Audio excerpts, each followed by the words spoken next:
Hello students, जैसा कि आपकी इंग्लिश की एक क्लास हो चुकी है। मैंने पहले लिखा था पार्ट्स ऑफ स्पीच सारे और आपसे पूछा था कि आपको क्या पढ़ना है। उससे भी अलग मैंने एक्टिव, पैसिव, डायरेक्ट, इनडायरेक्ट भी लिखे थे। मेरे पास सबके लिए मैसेज आई कि भैया ये चला दो, ये चला दो, लेकिन सबसे ज़्यादा वोट जो आई हैं वे आपकी प्रीपोजिशन के लिए आई हैं लेकर, प्रीपोजिशन और सेकंड नंबर पर कंजंक्शन के लिए। ठीक, तो अब हम आज स्टार्ट करते हैं, प्रीपोजिशन स्टार्ट कर रहे हैं। पहले मैं इसकी डेफिनेशन आपको मैं पहले ही बता चुका था एक मोटी मोटी।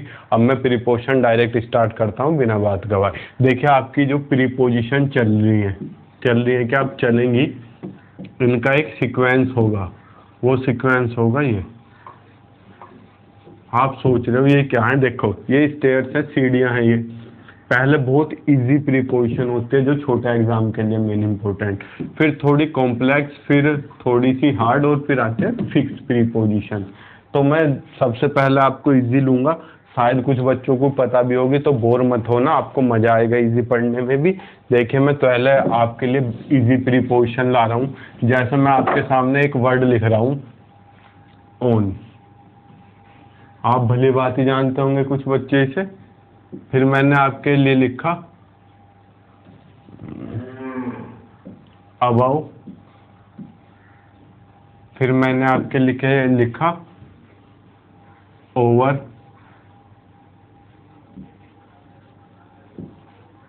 फिर लिख दिया मैंने अप। ठीक, ऑन, अबाउ, ओवर, अप। और एक वर्ड और मेरे ध्यान आ गया है अभी, अपॉन। अब आप सब ऑन देख के खुश हुए होंगे, लेकिन इन सबका ही मीनिंग मतलब क्या होता है? ऊपर।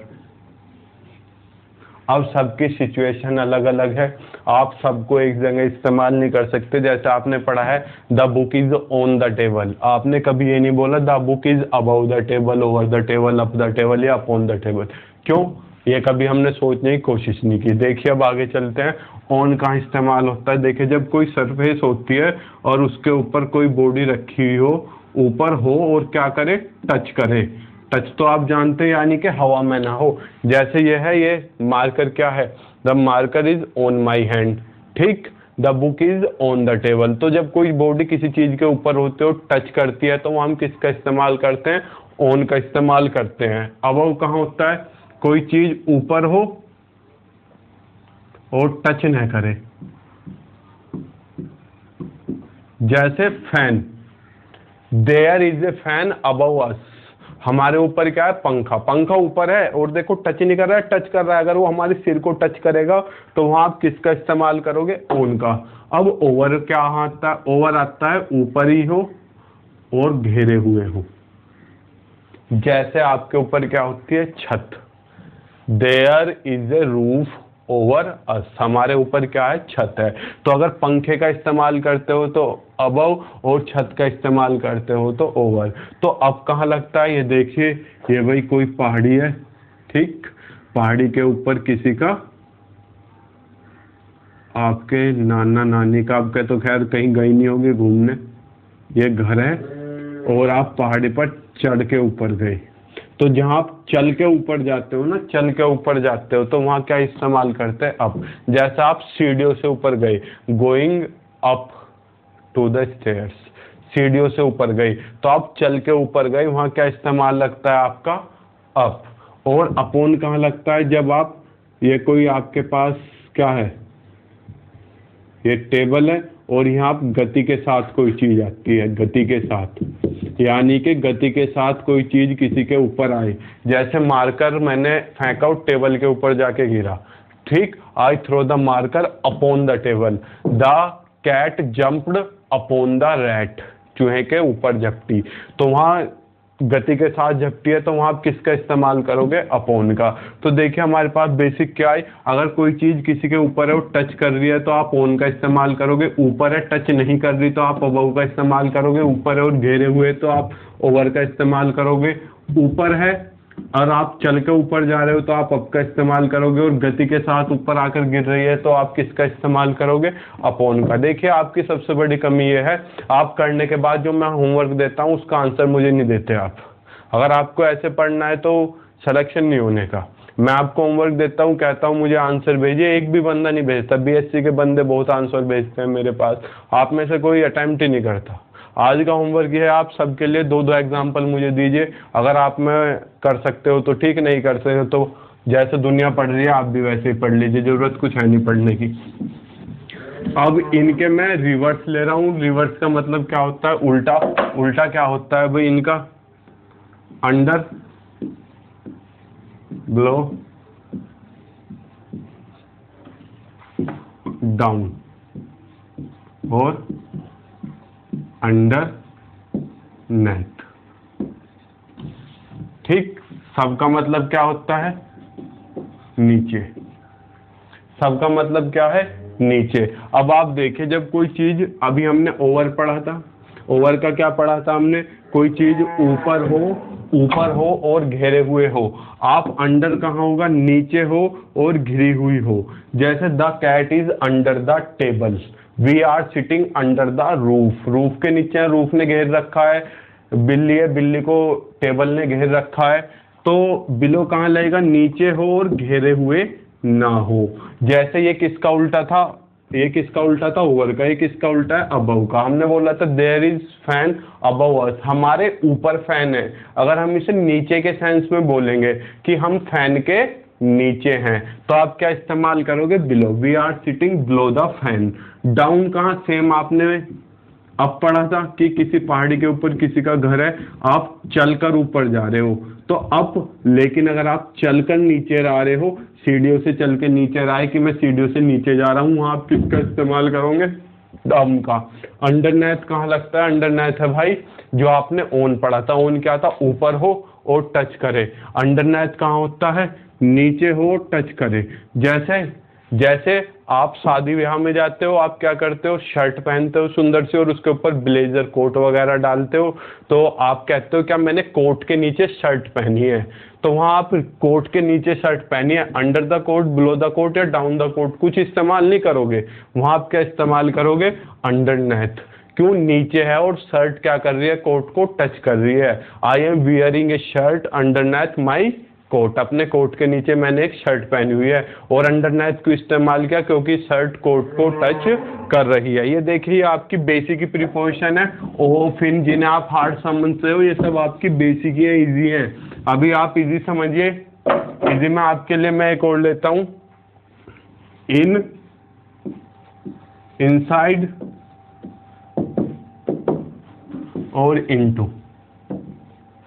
देखिए इसे ऐसा समझिए, थोड़ी सी ड्राइंग भाई बेकार है, फिर भी आपको समझाने के लिए तो बेहतर है। मैं कोई कला का टीचर तो हूं नहीं। ये भाई कोई हमारा क्या है? छोटू, मुन्ना। ठीक, ये है। ये क्या है? गति के साथ अंदर जा रहा है, ये पहले से ही अंदर है। तो आपको समझना है जो पहले से ही जो अंदर होता है उसके लिए हम किसका इस्तेमाल करते हैं? इनका। जैसे the students are in the room, वहां इनसाइड नहीं बोलेंगे, the students are in the room, जो पहले से ही अंदर होगा। ठीक, इनटू का इस्तेमाल जब गति के साथ जाते हैं। जैसे मैंने कहा सुमित कमरे के अंदर आया, जब वो आया होगा तो चल के आया होगा। Sumit came into the room, Sumit कमरे के अंदर आया। तो इनसाइड का इस्तेमाल कहाँ करते? देखिए, जब किसी बाउंड्री लाइन के ऊपर दूसरी तरफ हम बात करते हैं तो हम क्या? इनसाइड। जैसे हमने बात करी Mohit is inside the door, Mohit is inside the door, Mohit दरवाजे के अंदर है। दरवाजे के अंदर का मतलब है दरवाजे के दूसरी ओर है, दरवाजे में तो घुस नहीं सकता। मोहित दीमक तो होने से रहा जो दरवाजे में घुस जाएगा। तो जब हम किसी सीमा रेखा के दूसरी तरफ की बात करते हैं, आपने धमाल पिक्चर देखी होगी, उसमें एक गेट वाला सीन आता है, तो शायद वहां आप किसका इस्तेमाल करोगे? इनसाइड का। नहीं देखे तो आप एक सीधा सा एग्जांपल समझिए, हमारी अभी रामायण आई थी, वो बहुत पॉपुलर हिट हुई थी। तो वहां एक लक्ष्मण रेखा होती है, तो सीता जी है हमारी माँ, तो वे लक्ष्मण रेखा के अंदर दूसरी तरफ है, तो आप क्या बोलोगे? इनसाइड द लक्ष्मण रेखा। और वे हट झोपड़ी के अंदर गई, गति के साथ गई, तो आप क्या इस्तेमाल करोगे? इनटू। और अगर वहां पहले से ही होती इन द हट। समझ गए आप? तीनों एग्जाम्पल भली बात ही। अब मैं बोलता हूं आपसे कि ये क्या है आपका? अभी कुछ बच्चे इसे देख के कंफ्यूज होंगे, अब याद आएगा कुछ बच्चों को।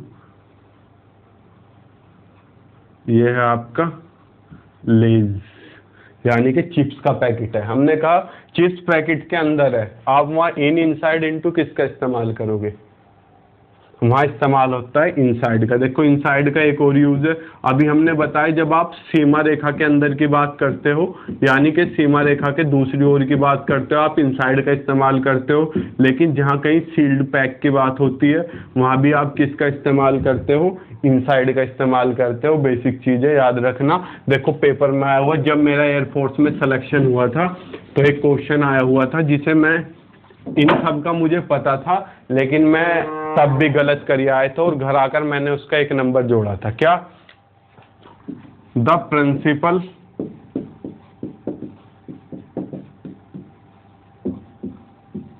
एंटर्ड इनटू द ऑफिस, ये था, यहाँ था A part, B part, C part और डी पार्ट था नो एरर।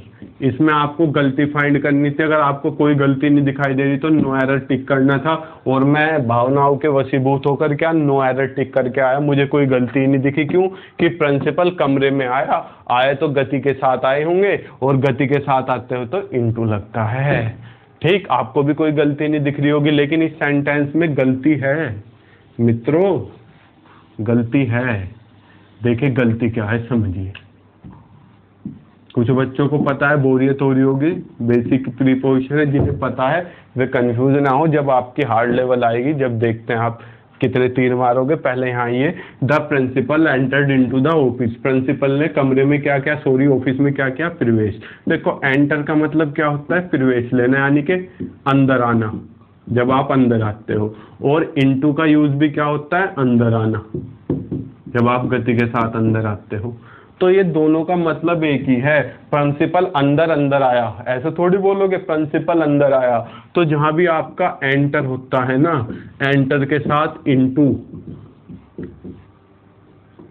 हमेशा गलत होगा, क्योंकि दोनों का मीनिंग एक ही है। तो आप क्या इस्तेमाल करोगे? The principal entered the office, या इनटू लगाना है तो केम इनटू द ऑफिस। समझ गए यार? ठीक, कल को भी इजी प्रीपोजिशन का सेकंड पार्ट लेकर आएंगे हम।